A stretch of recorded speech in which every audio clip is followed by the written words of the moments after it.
Hi അസ്സലാമു അലൈക്കും, welcome back. വളരെ ടേസ്റ്റി ആയിട്ടുള്ള അതുപോലെ തന്നെ പെട്ടെന്ന് ഉണ്ടാക്കാൻ പറ്റിയിട്ടുള്ളതുമായ ബ്രൗണിയുടെ റെസിപ്പിയാണ് ഞാനിന്ന് കാണിക്കുന്നത്. ഈ ഒരു റെസിപ്പി നിങ്ങൾ ഫോളോ ചെയ്യുകയാണെങ്കിൽ നിങ്ങൾക്ക് നല്ല പെർഫെക്റ്റ് ആയിട്ട് തന്നെ വീട്ടിൽ അതും ഈസി ആയിട്ട് തന്നെ ബ്രൗണി ഉണ്ടാക്കിയെടുക്കാൻ പറ്റും. അപ്പോൾ ബ്രൗണി ഉണ്ടാക്കാനായിട്ട് ഞാൻ 500 ml ഡാർക്ക് കോമ്പൗണ്ട് ചോക്ലേറ്റ് ആണ് എടുത്തിട്ടുള്ളത്.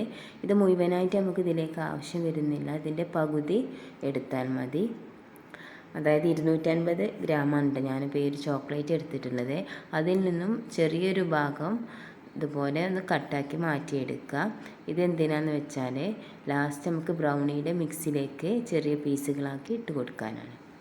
ബാക്കി ചോക്ലേറ്റ് ഇതുപോലെ തന്നെ ഞാൻ കട്ടാക്കി എടുക്കുന്നുണ്ട്. ഇതെന്തിനാന്ന് വെച്ചാൽ നമുക്ക് ഈ ചോക്ലേറ്റ് ഒന്ന് മെൽറ്റാക്കി എടുക്കണം ബ്രൗണിയിലേക്ക്, അതിന് വേണ്ടിയിട്ടാണ് കേട്ടോ. പിന്നെ വീഡിയോ കണ്ടുകൊണ്ടിരിക്കുമ്പോൾ നിങ്ങൾക്ക് എൻ്റെ വീഡിയോ ഇഷ്ടമായിട്ടുണ്ട് എന്നുണ്ടെങ്കിൽ ചാനൽ സബ്സ്ക്രൈബ് ചെയ്യാത്തവരാണെങ്കിൽ ഒന്ന് സബ്സ്ക്രൈബ് ചെയ്യുക, അതുപോലെ ലൈക്ക് ചെയ്യുക, ഷെയർ ചെയ്യുക, പിന്നെ കമൻറ്റ് ചെയ്യുക.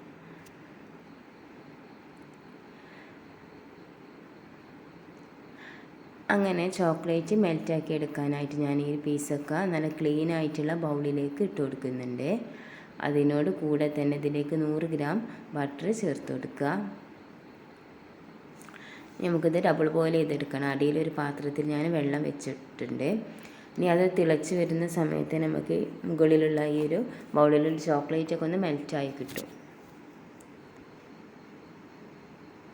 ഇതപ്പോൾ നമ്മുടെ ചോക്ലേറ്റൊക്കെ മെൽറ്റായി വരുന്നുണ്ട്. ഈ മെൽറ്റാക്കി എടുത്ത ഈ ഒരു ചോക്ലേറ്റ് നന്നായിട്ട് തന്നെ ചൂടാറിയതിന് ശേഷം മാത്രമേ നമുക്ക് ഈ ഒരു മിക്സ് മുട്ടയിലേക്ക് ചേർത്ത് കൊടുക്കാൻ പാടുള്ളൂ. പിന്നെ വേറൊരു ക്ലീൻ ആയിട്ടുള്ള ബൗൾ എടുത്തിട്ടുണ്ട്. ഇതിലേക്ക് 3 കോഴിമുട്ട പൊട്ടിച്ചൊഴിച്ച് കൊടുക്കുക.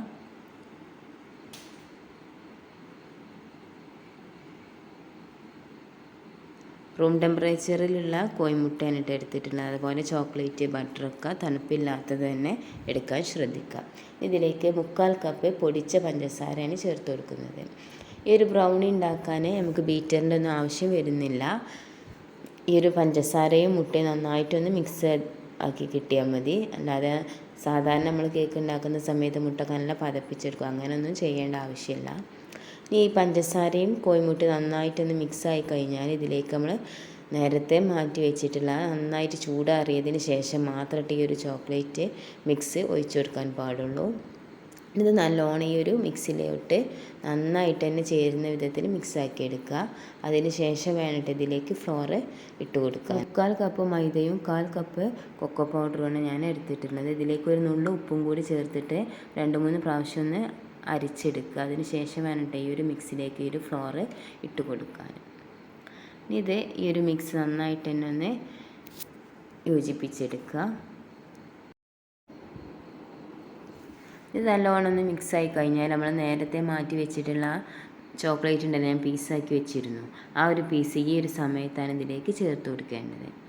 ബ്രൗണി ഒഴിച്ചെടുക്കാൻ ഞാൻ നേരത്തെ തന്നെ സ്ക്വയറിലുള്ള ഒരു കേക്ക് മോൾഡ് ഞാൻ റെഡിയാക്കി വെച്ചിരുന്നു.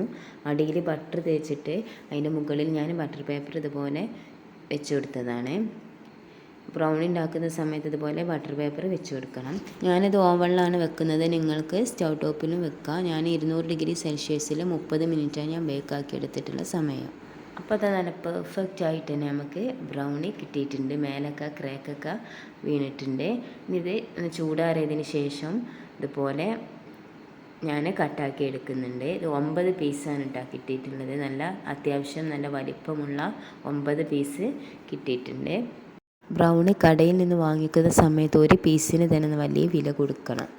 അപ്പോൾ അതിനേക്കാളും നല്ലത് നമ്മുടെ കുട്ടികൾക്ക് നമുക്ക് വീട്ടിൽ വളരെ കുറഞ്ഞ ചിലവിൽ തന്നെ ഒരുപാട് പീസ് ഉണ്ടാക്കി കൊടുക്കാൻ പറ്റും. അപ്പോൾ ഇതാ നമ്മുടെ ബ്രൗണി ഇവിടെ നല്ല ടേസ്റ്റി ആയിട്ടുള്ള അതുപോലെ തന്നെ നല്ല പെർഫെക്റ്റ് ആയിട്ട് നമുക്ക് ഈ ഒരു ബ്രൗണി കിട്ടിയിട്ടുണ്ട്. ഇതിന് മുകളിലായിട്ട് ഞാൻ ഡാർക്ക് ചോക്ലേറ്റ് ഞാൻ മെൽറ്റാക്കി എടുത്തിരുന്നു. അതൊരു പൈപ്പിംഗ് ബാഗിലാക്കിയിട്ട് ഇതുപോലെ ഒന്ന് ഞാൻ ചെയ്തെടുക്കുന്നുണ്ട്. കടയിൽ നിന്നൊക്കെ വാങ്ങിക്കുന്ന പോലെ തന്നെ ഉള്ളിലായിട്ട് നല്ല സോഫ്റ്റ് ആയിട്ടുള്ള നല്ല ടേസ്റ്റി ആയിട്ടുള്ള ബ്രൗണി റെഡി ആയിട്ടുണ്ട്. അപ്പോൾ നിങ്ങൾ എന്തായാലും ഇതൊന്ന് ട്രൈ ചെയ്ത് നോക്കുക. ഈ ഒരു റെസിപ്പി നിങ്ങൾ ഫോളോ ചെയ്യുകയാണെങ്കിൽ നിങ്ങൾക്ക് പെർഫെക്റ്റ് ആയിട്ടുള്ള ബ്രൗണി കിട്ടും. അപ്പോൾ വീഡിയോ ഇഷ്ടമായിട്ടുണ്ടെന്നുണ്ടെങ്കിൽ എൻ്റെ ചാനൽ സബ്സ്ക്രൈബ് ചെയ്യുക, ലൈക്ക് ചെയ്യുക, ഷെയർ ചെയ്യുക. ഇനിയും നല്ലൊരു റെസിപ്പി ആയിട്ട് വരാം.